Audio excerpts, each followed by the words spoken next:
The Honourable Member for Etobicoke Lakeshore. Monsieur le Président, je me lève. Mr. Speaker, I am rising to speak against this motion. A large number of Canadians have the right to same-sex marriage, but if legislation came from this motion, then those who were married before or after the Conservative government could be married, but not the others, and this creates a major inequality between two equivalent categories of Canadians. And if legislation were to be introduced, there would be a second inequality that would be between heterosexual couples and same-sex couples. This kind of equality in the access to marriage would be unfortunate. I came into politics to reduce inequalities among Canadians and not to increase them. And this is the reason that I will vote against the motion. Address some of the issues raised by my right honourable colleague across the way and not preach to the converted.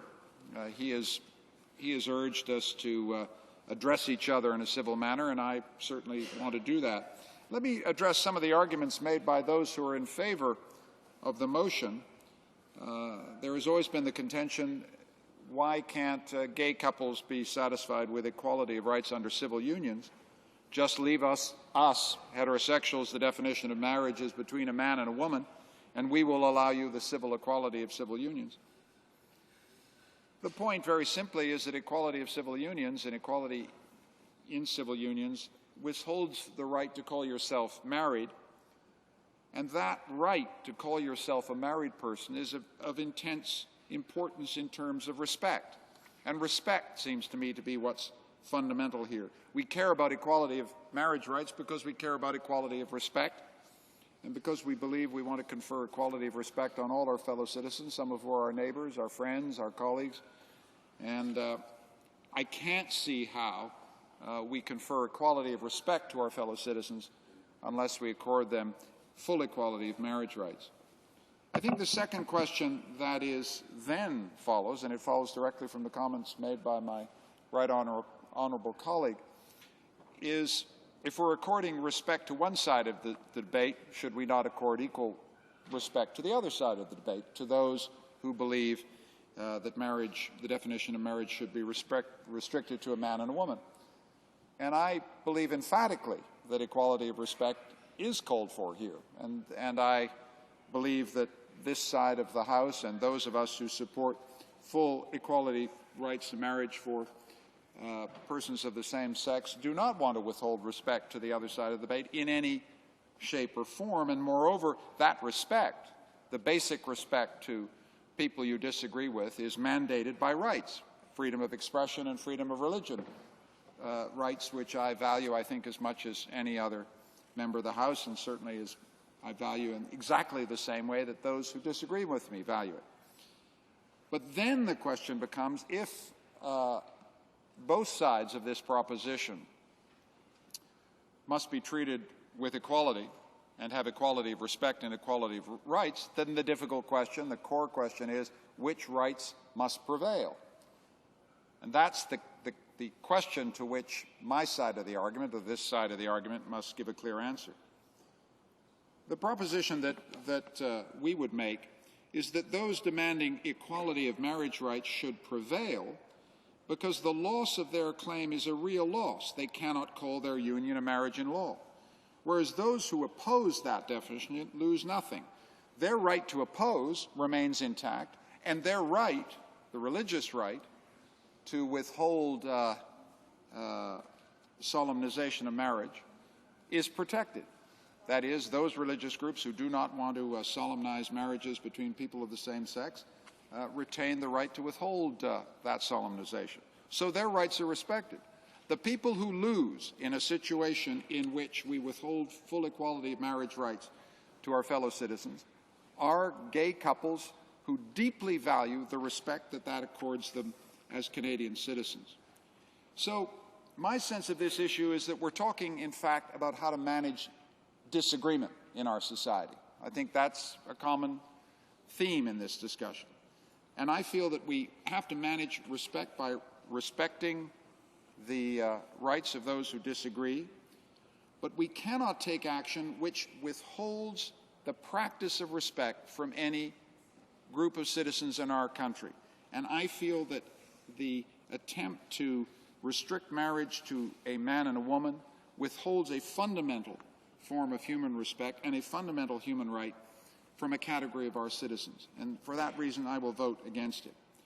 I also disagree profoundly with the intentions behind this motion, because instead of uniting Canadians on what I believe is now a settled question for most Canadians, this motion will set one group of Canadians against another.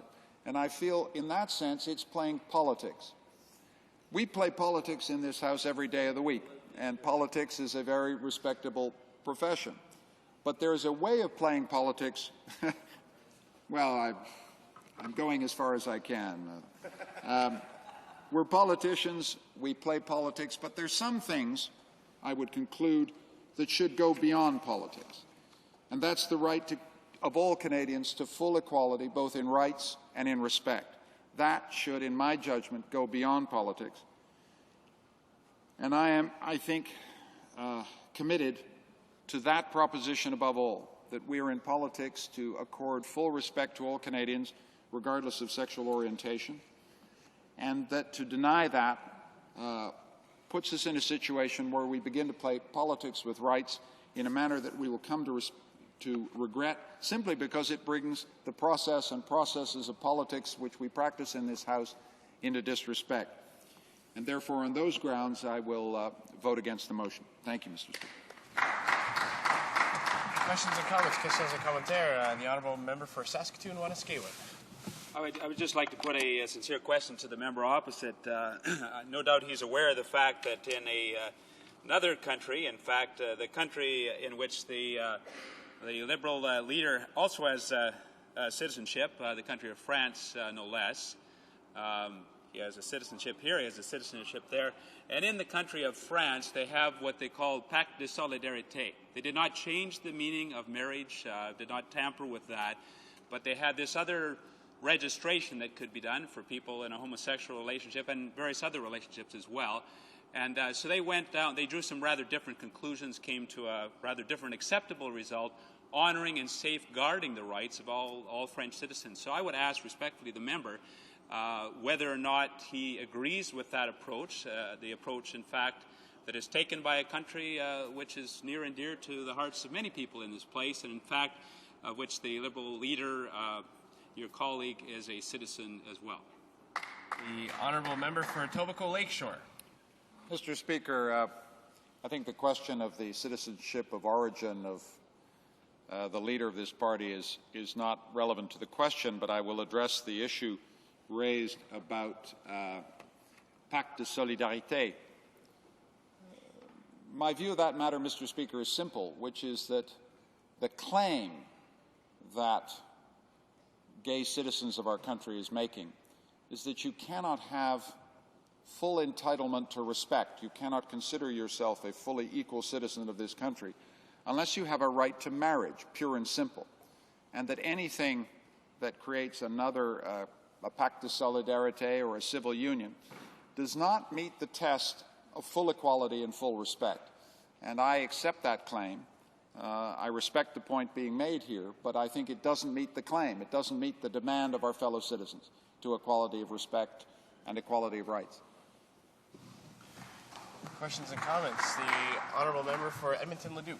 Thank you very much, Mr. Speaker. First of all, I do want to commend the member opposite for the tone in which he spoke this evening. I think it's very respectful, and I certainly appreciate that. I do want to ask him, though, about some of his arguments, because he talked about same-sex marriage being a fundamental human right, fundamental human respect. He wants full equality and full respect. But then he also said that the religious communities will have rights, or do have rights, presumably under Section 2 of the Charter, to not solemnize same-sex marriage. But I think if you take his argument about it being a full right, a full fundamental human right with fundamental human respect, I don't see then how religious faiths, if you accept that argument, how religious communities can be assured that will not be used to override the right of religious faiths to not solemnize same-sex marriages. So I'd just like him to address that on the human right. If you follow the logical extension of his argument, I think the concern is that would in fact override the rights of religious communities to not solemnize same-sex marriages. Honourable Member for Etobicoke Lakeshore. I thank the honourable member for an important argument. I have tried to argue on the basis that we have to have clear grounds as to how to balance rights. I'm trying to describe a respectful position in which we take very seriously the religious rights of groups who feel they cannot, in accordance with their conscience, in accordance with holy law, in accordance with whatever they choose, they cannot solemnize marriage. And to the degree that it's a question about my personal opinion, I would stand very strongly against any attempt to coerce or deny that right to a religious group. As I said in a response to an earlier comment, this is about how Canadian society manages disagreement and manages disagreement on ultimate questions. And any serious politics of human rights has to give very clear grounds as to why one set of rights might trump over another. And I've tried to say that the equality claims of gay citizens is so important that they must have the right to claim equality in marriage. But I am very strongly of the opinion that if that is true, it's extremely important for fellow citizens of an opposing opinion, especially those in religious communities, to be able to withhold solemnization of marriage, and that the law should never be used to coerce them. To the degree that this is a personal opinion, and we're talking about deeply held moral views, I think it's vital to the civility and harmony of our society that no coercion be exercised against a religious group that, as a matter of conscience and religious doctrine, does not want to solemnize marriage. And that's, in other words, my position is an attempt to find a balance of principles, an equilibrium of principles that allows us to manage disagreement in our society in a civil manner. Les prises du débat. Resuming debate, the Honourable Minister of